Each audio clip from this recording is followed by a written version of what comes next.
Hello guys, in this video I am going to show you how to edit your profile in the Sololearn application.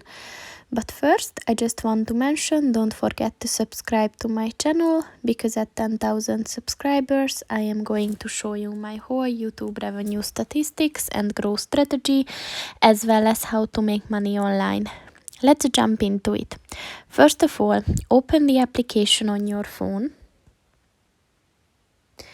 Then click on the three dots at the top of the page on the right and click on the settings button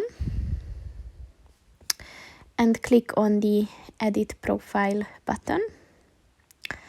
And here you can see that you can change your avatar, so you can either take a photo or you can choose it from your library.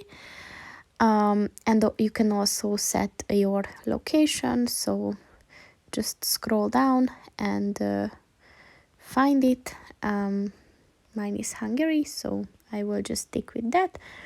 But when you're finished, just click on the done button and your data was successfully updated. So that's pretty much it for this video, guys. See you in the next one. Goodbye.